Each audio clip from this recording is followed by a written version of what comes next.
Welcome, welcome. And thank you, Fairfax Library, for having us here with you today. I have to hit something to continue here. Here we go. So thank you for having us here today. And thank you, everyone, for being here in Tina's Joyful Kitchen. Let me tell you what we're going to make, and then I'm going to go ahead and introduce myself. We're going to make Italian frittata. And if anyone can actually pronounce frittata, I'm going to let Caitlin or Rabinder let you on so you can we can hear you pronounce it. No, I'm teasing. I'm teasing. Italian frittata. Yes, I am Italian. And then we're going to make this chicken and fruit salad. It's kind of like a Waldorf salad, I guess, but I like just calling it chicken and fruit salad. And the most fun thing that we're going to do is we're going to make freezer chocolate covered oranges. And yeah, we're going to start with the dessert. And always start with the dessert. All right, let me introduce myself. And thank you again, Rabinder, for introducing me. I'm just going to expound on that.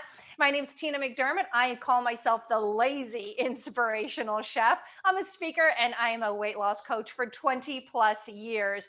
Every time I say that, it floors me. It gives me chills that I've been doing this for so long.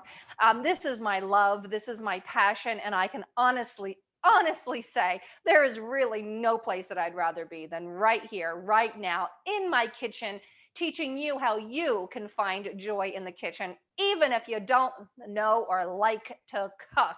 All right. Y'all ready to get started? Y'all ready to get started? If you're in to get started with me and be with me 100%, type I'm in the chat. Let me see it. Type I'm in that chat box. If you're in to be with me 100% and experience a ton of joy today, go ahead and type I'm in the chat. I'll also accept joy. All right. How many people do we have participating today? How many people, Rabinder? Put that in the chat for me. Okay, I got a lot of I'm-ins. Fantastic. 21. We have 21 people. This is so much fun. I love it. Yes, we're going to have a lot of fun today. Now we're going to start with dessert. You're like, Tina, really? Well, you always start with what's going to take the longest in advance. And the only thing that's going to take the longest for our chocolate covered oranges is the freezer part. Now, look, I froze a whole bunch of slices for you. Kind of cheated, got those done ahead of time. But I thought about it. I'm like, I need to show you how I sliced my oranges and before I froze them. So the first thing, oh, that's the last piece. We're going to get a piece of parchment paper. Yes, you can do wax paper. I am partial to parchment paper, a little tongue twister there. I don't know why, I just like it that much more. My sister swears on wax paper. I swear on parchment. It's all good. So we're going to put a layer of parchment paper there, and then we're going to get a nice organic orange because we're going to eat the peel. We're going to eat the peel. And look, you can easily get your knife and slice your oranges nice and thin. And I need to cough. I'll be right back. Hold on a second.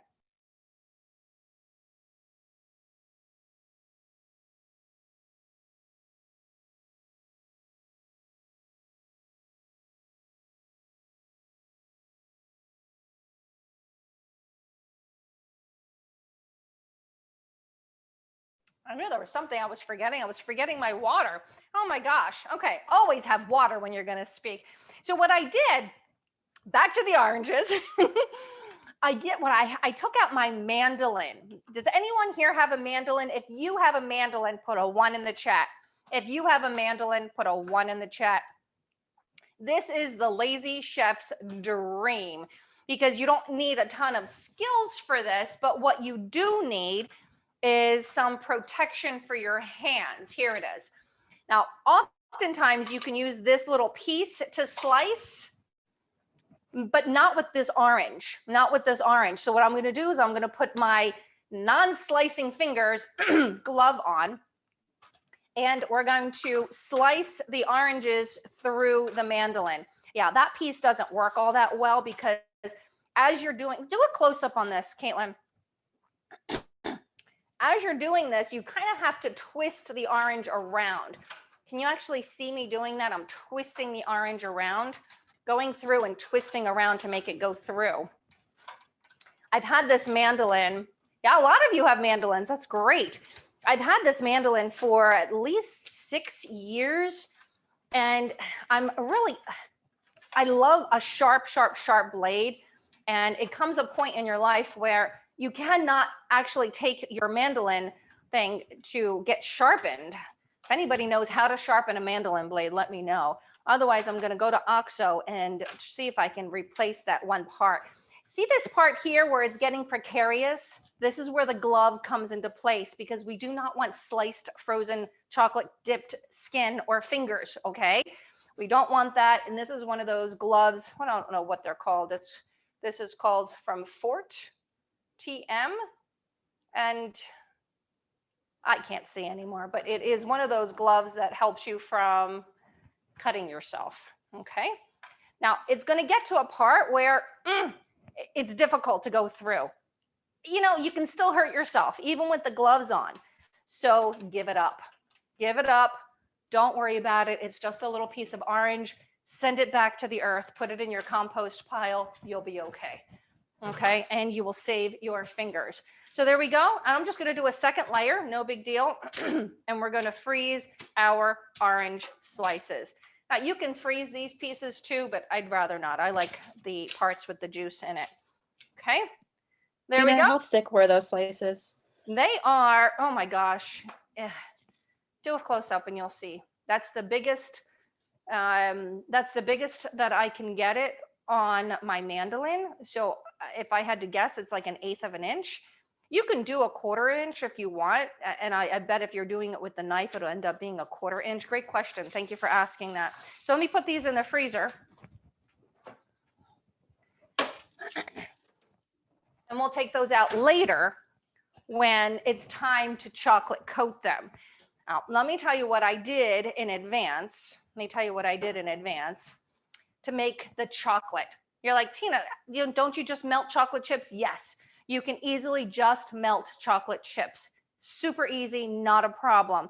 But it's easy for me to also get 3 tablespoons of coconut oil, unrefined organic coconut oil, or you could do cacao butter, which is what chocolate really is, and then a tablespoon of cacao powder. This is an organic cacao powder that I get from my organic market. You can get it online. And a pinch of sea salt. I put a pinch of sea salt in there. I still have my glove on. I think I can take the glove off now. And now I'm going to put a little bit of sweetener in this because, I like chocolate just the way it is. But when I make these orange chocolate covered oranges, I want my chocolate to be a little sweeter, and I don't want sugar in my body because sugar causes all kinds of dis-ease issues. So I'm going to put there's a little clump in there, about a tablespoon of some confectioner's sugar monk fruit. Monk fruit is a sweetener made from a fruit, and it does not spike your insulin. It does not spike your insulin. You can get this at most organic markets. The other thing I put in here was a tablespoon of organic peanut butter. You don't need the peanut butter, but it makes me so happy to have a little bit of organic peanut butter in there. And then I melted this in a double boiler. Go ahead and do, you don't need go ahead and do another close up here. And you don't have to have a double boiler, right? You can just do a pot in a pot, which is essentially what this is. And the bottom line, if you're doing a pot in a pot, you don't want the water to touch the bottom. Otherwise, as it's boiling, it would do that. And I basically just melted it all together and mixed it all up. This is good to go. When those oranges are frozen, we can just dip this. So that's all for now. And we'll get to the dipping at the very, very, very end. I'll put this hot stuff over here. We have a couple more questions. Go ahead, go for it. First, do you know if these recipes are going to be sent to everybody via email? Rabinder will answer that. And then Yes. what are the quantity of chocolate chips? It depends on how many oranges you want to do. I would say start with 1/2 cup of melting the chocolate chips. And if you're going to do chocolate chips, get low sugar, like 70% chocolate, 70% cacao or higher. My favorite one, let me show you my favorite one, chocolate. It's actually, I only have the chocolate bar, but this company makes chocolate chips as well. Lily's, and she sweetens her chocolate with stevia. So if you're going to use the chocolate chips or the chocolate bar, don't sweeten it with the monk fruit, okay? But Lily's is one of my favorite brands. Again, they make chocolate chips. Great question. Great question. What else we have? That would be it. And Ribbender did say that they are being emailed to everyone. Oh, good. Excellent. Thank you very much. Now, oranges are in the freezer, waiting on that. Now let's get started on our Italian frittata. I want to tell you, I grew up, I'm Italian. My parents are literally, I'm not joking, off the boat Italian. And I grew up with always homemade food. We very rarely went out to restaurants. And to this day, when I visit my mom, if it's a Saturday or Sunday, she'll make me a frittata. She doesn't like when I cook in her kitchen, but that's okay. I go there and I get a little spoiled. It's all right. It's all good.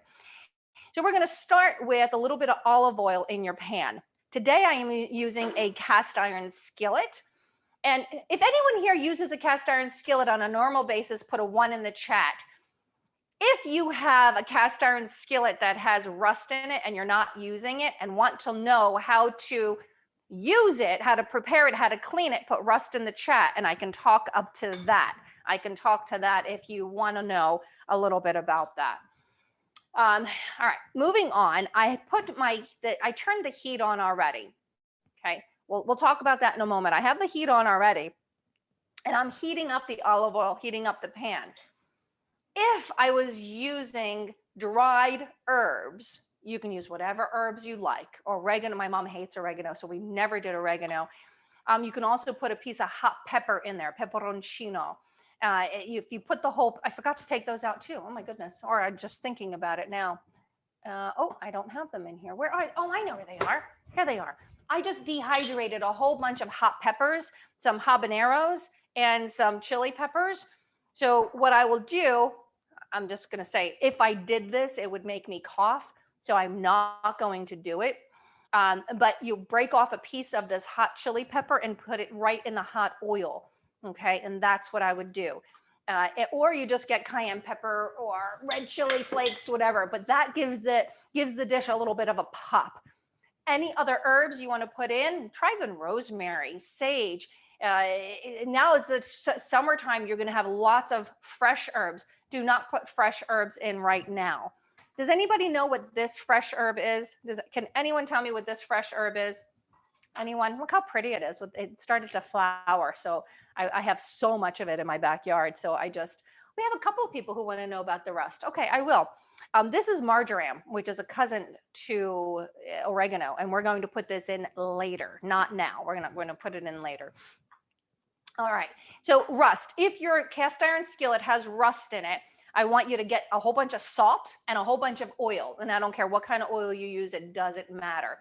And I want you to go in the sink and scrub, get rid of all of that rust. Get rid of it all. Every last bit of it. Get a steel wool, not a Brillo, but a steel wool, plain steel wool. Clean out the rust and rinse it under water. Get rid of all of that. Once that is gone, you're going to take whatever oil you want and coat the entire pan, the handle, underneath, everything, and put it in the oven. I think it's like 450 for about an hour. And that will re-season the pan. Now, once I'm done cooking with it, I will, again, use my steel wool to clean it out in the water and then put it back on the gas stove for 3 minutes to dry it all out.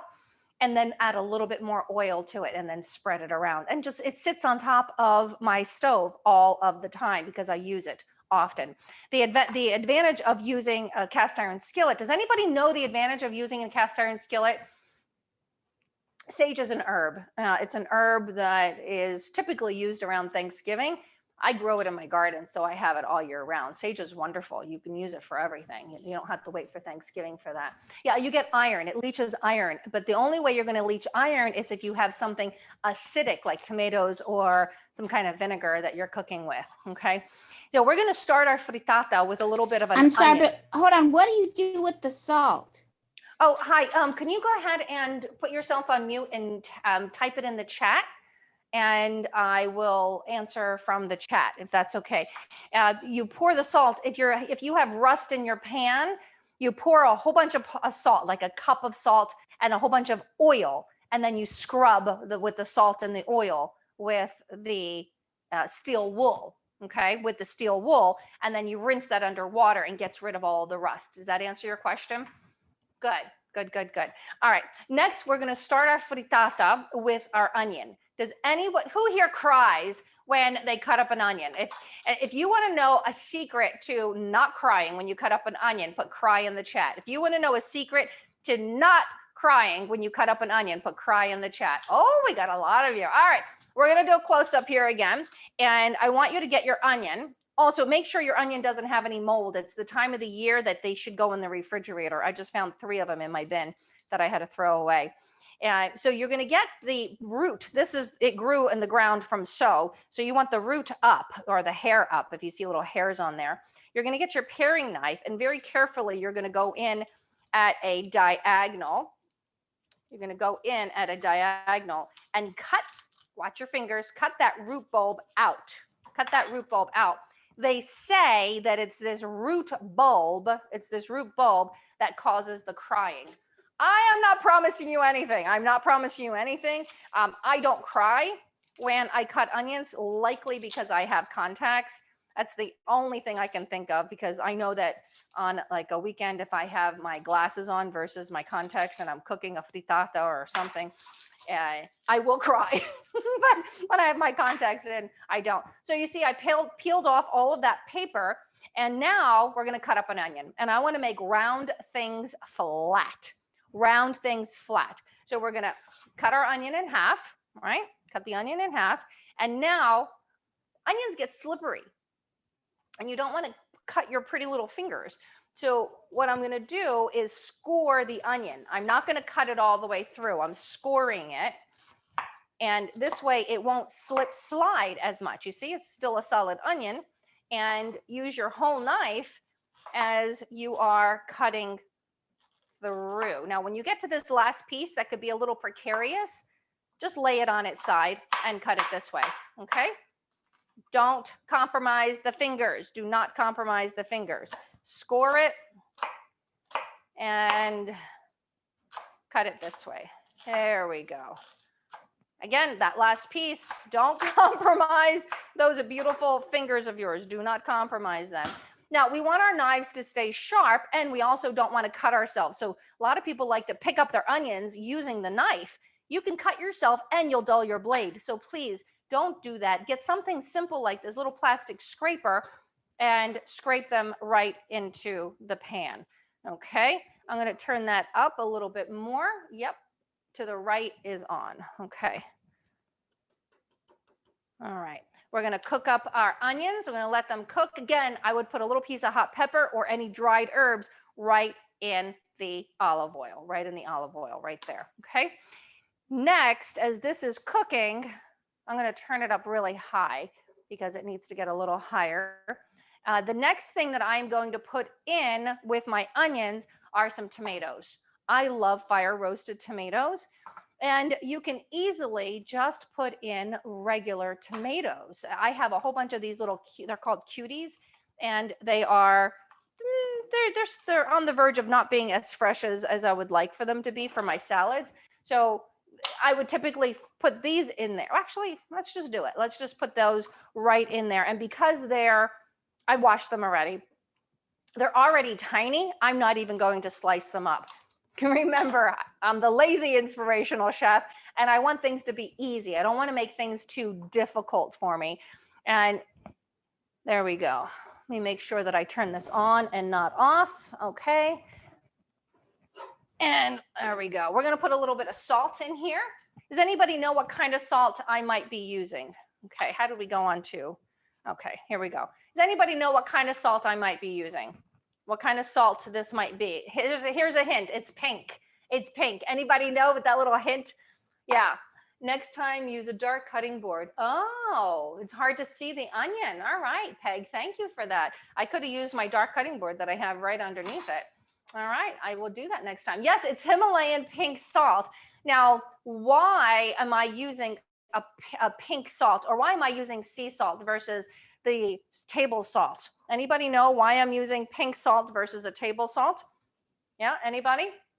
I'm using a sea salt because sea salt is full of minerals. Yes, Christian, you've got it. Sea salt is full of minerals. 78 plus minerals are in sea salt that is devoid from our vegetables, from our fruits, because the soil is depleted. So we really need the extra minerals that we get from sea salt. And the table salts, they're highly, highly processed, and they do increase your blood pressure.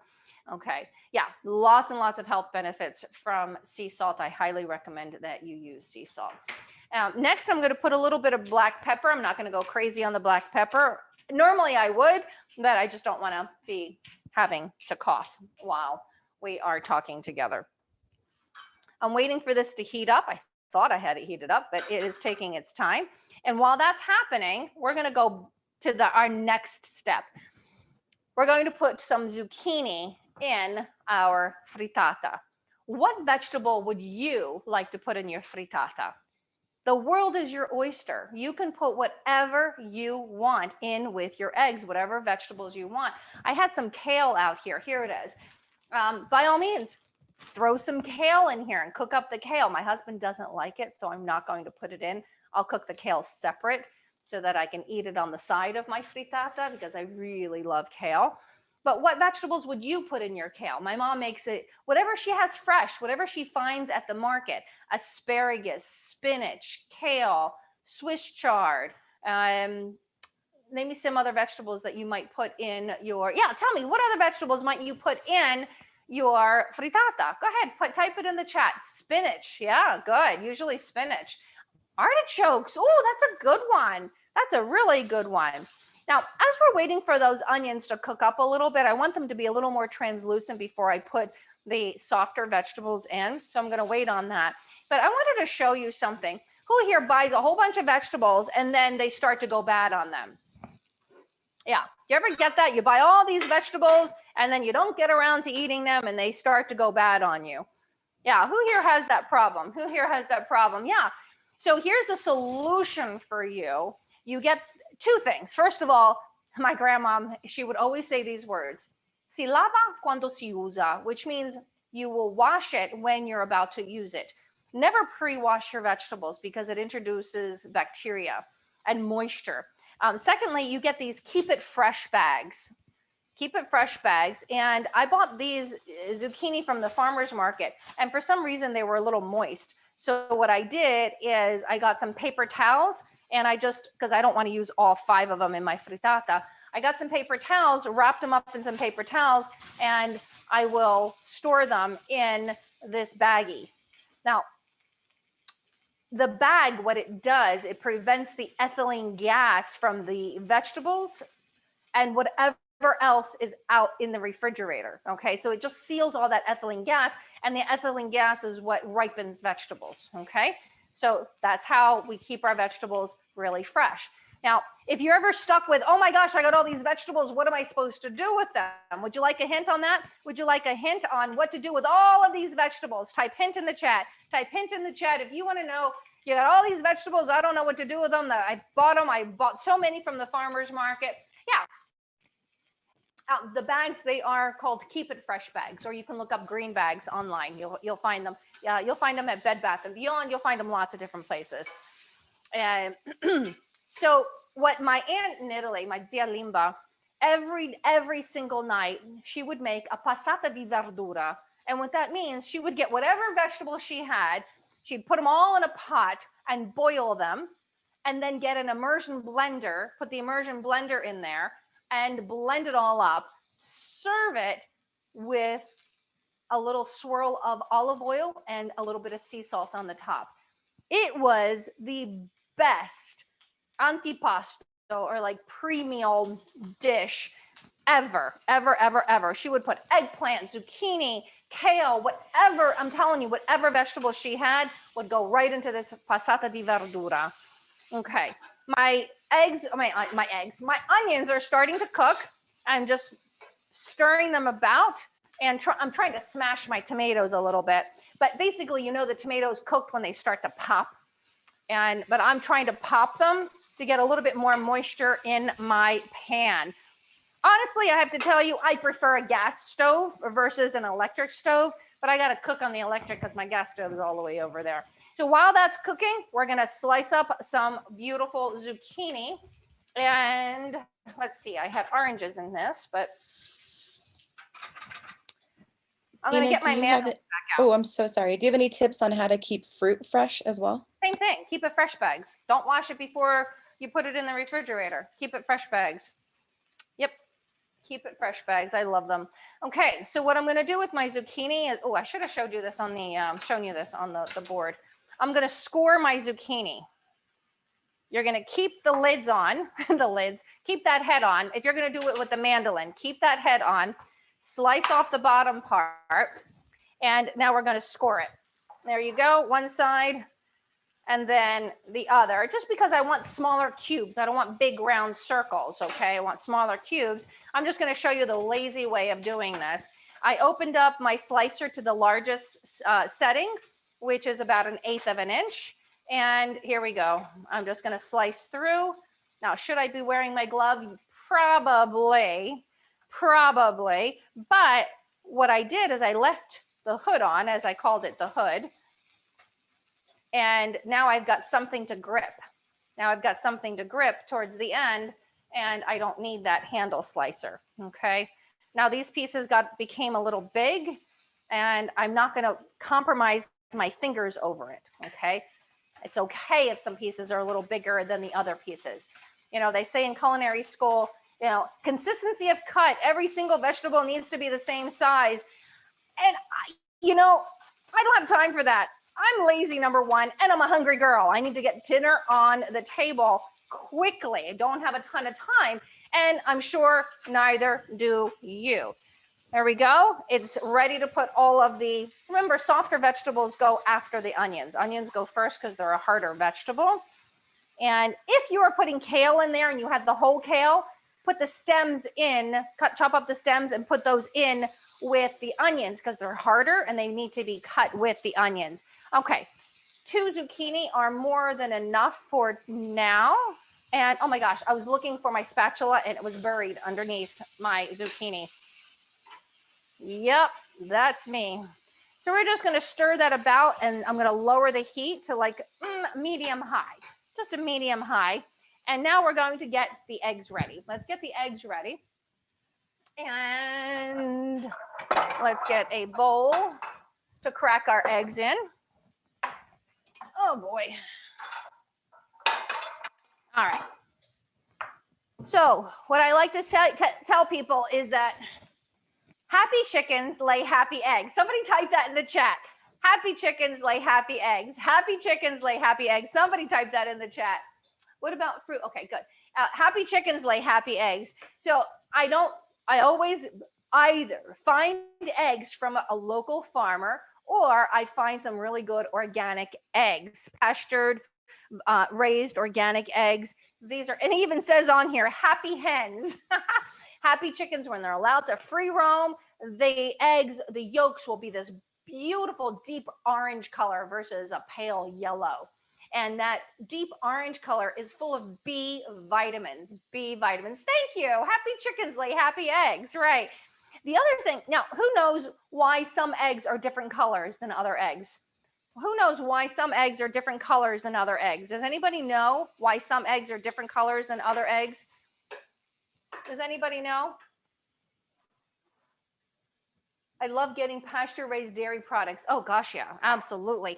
The only difference between brown eggs, white eggs, blue eggs, these other colored eggs, is the chicken, the chicken itself, the variety of chicken. And that's the only difference. Because my mom, she would always make homemade pasta, and she'd always have to have the brown eggs when she was making homemade pasta. Oops, sorry about that. And there really is no difference. Brown eggs, white eggs, it's just the variety of the chicken. Now, who knows why I am cracking my egg in a little bowl and then putting it in the big bowl? Who knows why? You know, do a close up on this. I want you to see that bright orange on that egg. Let's see if I can get that a little closer. Do you see that bright? That's not bright. It's like a deep orange. That's the B vitamins. But who knows why I'm cracking my eggs inside a separate bowl. Okay, no eggshells. That's a good kind of guess to not get shells in the big bowl. Okay. Thank you. Thank you. Ah, Rabinder, very good. Yes. If I had a bad egg, say I'm on egg number 8 and it's a bad egg, you know it because it will smell. It'll come out super liquidy. You see how that's gummy? It'll be super liquidy. You'll lose all of the eggs. You'll have to throw all of them away. So this extra teeny little step of cracking an egg into a separate bowl will save your whole batch of eggs if by chance you have a bad egg. Okay. And it happens. Bad eggs happen. It's okay. Oh, you should, they're beautiful. The orange color of these eggs, full of B vitamins, and your B vitamins are your energy vitamins. Now, normally I do 8 eggs with this particular pan, but some of my eggs were a little on the smaller side, so I think I did 9. I did 9 eggs. Okay, so let me put my happy chicken box away. And I don't need this any longer. I'll put that over there. And now in the eggs, everyone, I've always used a whisk. I mean, everyone knows a whisk, right? I grew up without a lot of gadgets, so I learned how to use 2 forks in order to whisk. I can go get my whisk, but I'm not, okay? To get nice fluffy eggs, always put like a tablespoon of water, or if you want milk in your eggs, don't ask me why, it just makes them fluffier, Next, I am going to, this is not even on the recipe, write this down if you want to add this. I love cheesy eggs. Oh my gosh, I love cheesy eggs, and I love ricotta cheese. Any kind of cheese would work, and I have some full fat ricotta cheese, and I'm going to put about 3/4 of a cup in there, okay? And I also have some Parmesan cheese, and I'm going to put about a 1/4 cup in there. Remember I told you I'm the lazy inspirational chef? I don't measure all that often. So one of my tomatoes popped. I don't know if you heard that little sizzle going on in there. Oh, these look beautiful. This looks beautiful. Let's do a close-up over here, Caitlin. See if people can see this better. Look how beautiful this looks. This is almost ready. Oops, not close enough, huh? I have to move that camera a little bit next time. But this looks beautiful. Okay. Matter of fact, keep that close up. Let me see if I can move it right now and see if that'll work. Yeah, one more second. Here we go. There we go. Now you can see it. This is almost ready for the eggs, but not quite. It needs another minute. And that's okay because we're not done with mixing our eggs. Now, in the vegetables, I put a little sea salt, I put a little pepper, but you want the eggs to have a little bit of salt and a little bit of pepper. I want you to remember something. Salt enhances the flavor of food. I'm going to put about a 1/2 teaspoon. And you can always add it, but you cannot take it away. So start always with a little 1/2 teaspoon and add it later. So salt enhances the actual the flavor of the food. Pepper alters the flavor. Most of my cooking, believe it or not, is with sea salt and pepper and olive oil. Not much else. And in some fresh herbs, sometimes some dried herbs. But back to the freshly ground black pepper. It is the difference between a fresh herb and a dried herb. The flavor profile of freshly ground black pepper is astoundingly different than the already pre-ground, God knows how many years prior it was ground and put in those packages. And yeah, so freshly grind it. If you don't already have a grinder, get yourself one. All right, we're going to whip up our eggs. The color is just this beautiful bright orange. All right, if you guys are having fun, put fun in the chat. If you're having fun, put fun in the chat box. Put fun in the chat box. Good. I'm glad you're having fun. Somebody had asked me, why didn't I whip up the eggs before I put the cheese in there? I'm lazy. Why should I? Doesn't matter. It doesn't matter. And you don't even have to have a whisk. You get 2 forks, you put them together, you whisk it up. There we go. My vegetables are ready for the eggs. The vegetables are ready for the eggs. I'm going to put this right in the sink. And I'm going to pour the eggs right on top of the vegetables. There we go. Put that right in the sink. And just make sure that your vegetables are nice and even in the pan and that your eggs get spread out. I'm going to, so the eggs are nice and spread out. What I'm going to do is put the lid on it, and we're going to do I'm going to lower the heat. I'm going to lower the heat. Left is low, right, Caitlin? Left is low to like a medium low. And we're going to cook that for about 5 minutes, and we're going to check it in 5 minutes. It won't be done in 5, but we're going to check it in 5. Okay? If you see me throwing vegetable scraps over there, I want you to know. Caitlin, can I have a 5-minute timer, please? Oh, I just saw what happened there. Okay. Is anyone, just 5-minute timer, Caitlin. And you see how I'm throwing vegetable scraps? Does anybody know what's going on with those vegetable scraps, what I'm going to do with them? Does anybody know? I give it back to Mother Earth. That's what I call it, giving back to Mother Earth. And it's my compost. I just throw it right in my compost pile. You know, in Italy, they absolutely have to compost. It's illegal to not compost. Anything that is what they call umido, which is humid, anything that is wet, including grease, has to go into some kind of a compost pile. Yeah, it's very, very, very good to do for Mother Earth. Now, while we are waiting for our eggs to cook, we're going to use our time wisely, right? And we're going to make some Waldorf chicken salad. Here I have some boiled chicken breast. It's cubed. I purchased it cubed because I'm lazy. I don't have a lot of time. And I boiled it in some water for 15 minutes. How do you know that your meat is done? Tell me, how do you know that your meat is done? You want to be safe with your meat, and you don't want to have tummy upset for you or your family. I love my instant read thermometer. Instant read thermometer, and even tells you on here the temperatures that your certain meats should be.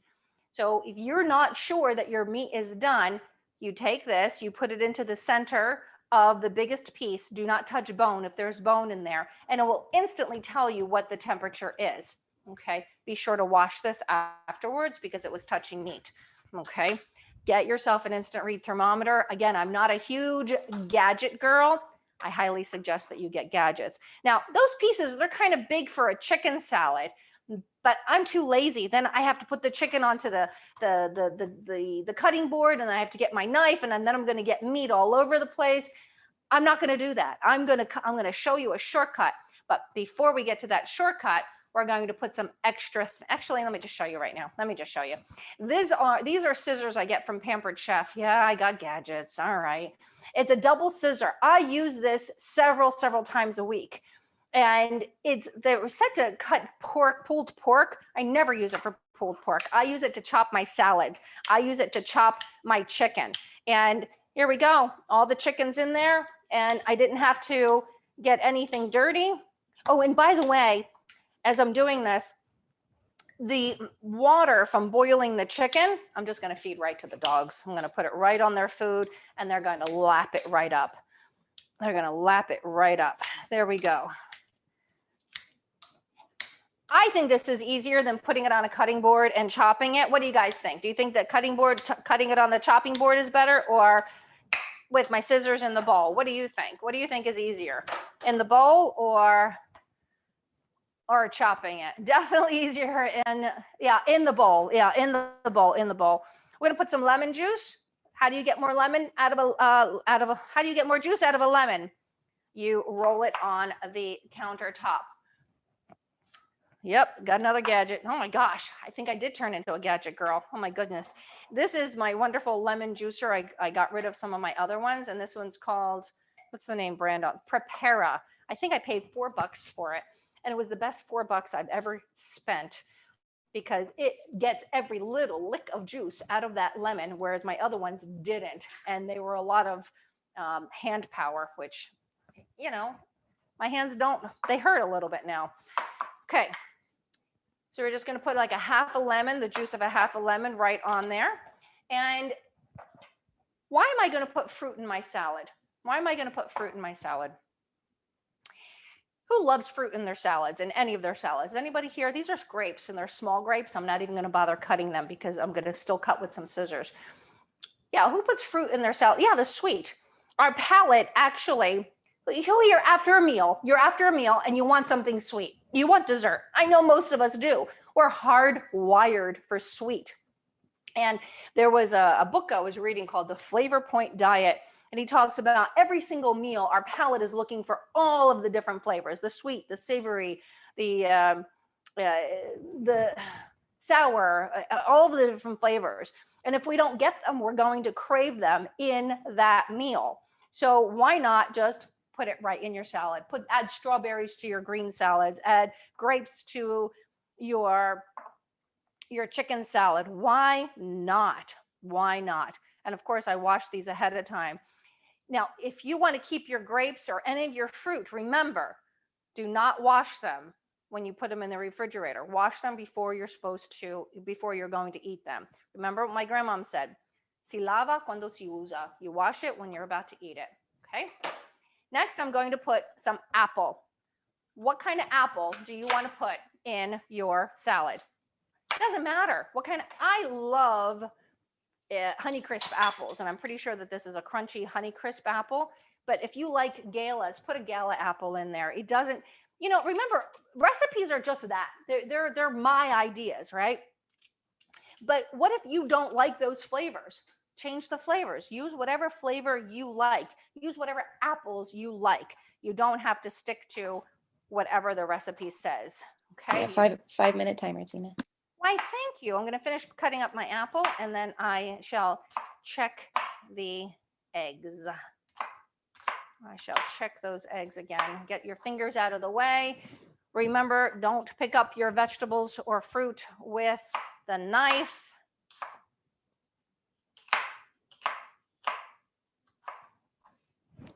And then we're going to check our eggs. Not even being exact with the cutting of the apples because I'm going to go in there again with the scissors and we're going to cut them up with the scissors. Okay, let's check our eggs. See how our eggs are doing. I'm going to put the heat up just a little bit to the right. Yep. The heat was a little too low. It's funny because with gas, I can see the flame, but with this, I can't really see the flame. So it's okay. It's kind of a guessing game sometimes, but it should be like a medium low. Give me another 5 minutes, please, Caitlin. Okay. In my Waldorf salad, I want some celery because I want more crunch, right? And here's a word about celery. Celery is a wonderful vegetable. It's on the Dirty Dozen list. Who here knows about the Dirty Dozen list? If you do, put Dirty Dozen in the chat. If you do, put Dirty Dozen in the chat. And yeah, put Dirty Dozen in the chat. And so it's one of those vegetables that's full of water and minerals. And when they plant it, it sops up all of the toxins. They actually use celery to sop up toxins out of soil as well. I'm not telling you that the conventional celery is sopping up toxins, but it is. If you're going to do one vegetable that's organic, celery. I have one of my clients, she is a scientist with the EPA, and she warned me about this. She's been my client for 20 some years. Now, remember, I'm lazy. So what I did is I got this whole head and I washed it. I washed it up, made sure all the dirt was out of there, and I kept it intact. And now, I already started that one. Let's do this one. I'm just going to very lazily chop it right all intact so I don't have to worry about pieces all over the place. It's just easier this way. Look how much easier it is to chop up your celery when it's all intact. So much easier. Last time I didn't put enough celery, so I'm going to put a little bit more celery in my Waldorf salad this time. Lots and lots of vegetables. Even this chicken salad, I will serve over lettuce. Guess how many cups of fruits and vegetables you need a day? Does anybody know how many cups of fruits and vegetables you need a day? Does anybody know? You need 10 to 12 cups of fruits and vegetables a day. 10 to 12 cups. More on the vegetable side. Okay, we're going to put salt and pepper in the chicken salad. Just a little bit of salt, a little bit of freshly ground black pepper. But what's missing? What's missing from this salad? But a little bit of mayonnaise. Who here loves mayo? Put mayo in the chat if you love mayonnaise. If you love mayonnaise, put mayonnaise in the chat. Put some black pepper in there. And I am going to make for you some homemade mayonnaise. It's going to take me less than 5 minutes. Less than 5 minutes. Somebody time me. And it's going to take me less than 5 minutes to make it. Yeah, you can use Greek. Oh, it's a great idea. Thank you for that. Great idea, Brittany. You can use some Greek yogurt, do the plain unsweetened Greek yogurt, and you can use that instead of mayonnaise. You can even get the Greek yogurt and mix it with some herbs and spices. By the way, I forgot to put my herbs in my, what do you call this? This frittata. So I'm going to get some of my margarine and I'm going to put it in at the top here. It's all good. If you want to store your herbs and keep them longer, store them in some water. Store them in some water, and you can store it on the counter for a couple of days. It'll stay good. And look, you got this beautiful flour spread. Isn't that pretty? Or in the refrigerator, and it'll last a little bit longer. Last a little longer in the refrigerator. And Okay. Tina, when you have a minute, can you also talk about how you clean plastic cutting boards? How I what? Say it again. Clean plastic cutting boards as opposed to wood. I prefer wood. I absolutely prefer wood. For some reason today, I pulled out my plastic one. The wood is better on your knife, and I can talk forever about how to manage your wood ones, but my wooden one needs to be waxed, and the beeswax, and I haven't done it. You can see it's a little dull, and I don't know, for some reason I didn't want to use it today because it needs to get cured. The beeswax, I use mineral oil, let that dry, and then I put beeswax on top of it, and the beeswax just goes in and seals in all of the cracks. So I prefer my wooden one. Again, it needs to be worked, so I didn't use it today, even though I have it underneath. All right, where were we? Somebody was timing me on mayonnaise, right? Thank you for that question.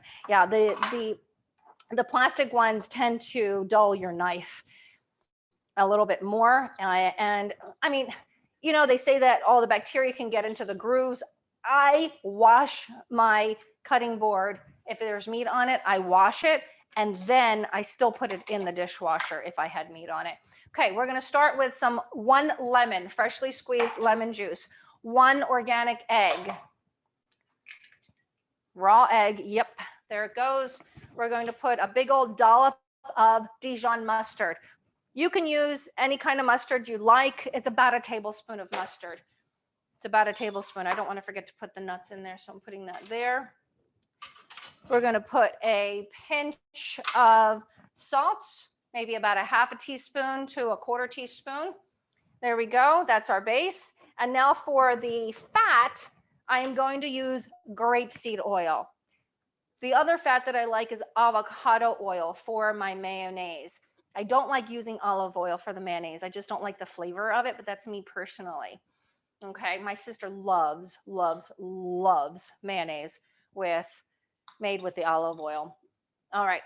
Now, what I want, I'm going to turn this on very slow, and I am going to pour my olive oil in. I'm going to drip it in super duper duper duper slow because you want it to emulsify, and you're going to put about a cup of the oil in. And once I'm done with the oil, I'm going to tell you my secret, hint, hint, to the best the best mayonnaise on the planet Earth. Yep, here it is. I'm sure you can hear me okay, right? Even though the blender is on. I add a fresh avocado at the end. Let me tell you, my nieces drive an hour when I'm making coleslaw or something with mayonnaise, and this Waldorf salad is Olivia's favorite. Once it starts to emulsify, by the way, you can start pouring just a little faster, but still keep it slow. We're going to put an avocado in there. It is to die for, delicious. And avocados are very, very, very good for heart health. So I recommend eating at least a half an avocado a day. At least a half an avocado a day. Okay, I'm going to let that pour in, and we're going to cut open our avocado. I ripen my avocados on the counter, and once they feel a little squishy, I put them in the fridge. Now, I learned a trick on how to get the pit out. There's a couple of tricks that I know. Sometimes it works, sometimes it doesn't, but you hold your avocado like so with the pit between your fingers and your thumbs behind it, and you push it and the pit comes out. I think Go that's ahead. fun. Check your eggs as well. Thank you. Thank you, thank you, thank you, thank you, thank you. Okay. Our eggs need to cook. So I'm going to put my heat up a little higher, but they're starting to cook. I see the edges are starting to cook a little bit. And I'm just going to move my eggs out a little. So here we go. I turn the heat up a little higher, see if that helps a little. And we're just going to let that continue to cook. You could also put this in the oven if you wanted to, 350 degrees for half an hour. All right, so let's get the rest of the avocado flesh out. Let's get it out. And all of our oils in there. And we're going to put the flesh of our avocado right in the blender. You could put a little pepper in with your mayonnaise if you want. You could use vinegar, apple cider vinegar, red wine vinegar, whatever vinegar you want. My favorite is always using fresh lemon, and not the lemon from the jar that you buy in the refrigerator section. Fresh lemon, okay? Fresh lemon takes seconds to do that. I mean, to squeeze a lemon, right? You saw me doing it. It's almost done, almost done. My recipe calls for walnuts, but I already had toasted almonds, and I really love my toasted almonds better than the walnuts, which are good. All right, that is done. Walnuts are very good for brain health. Almonds are very alkalinizing. So I'm just gonna roughly chop them.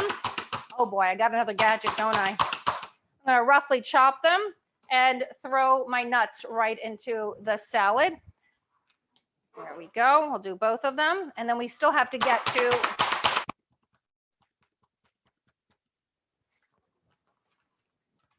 there we go. Okay. We have all of our ingredients in there except for our mayonnaise.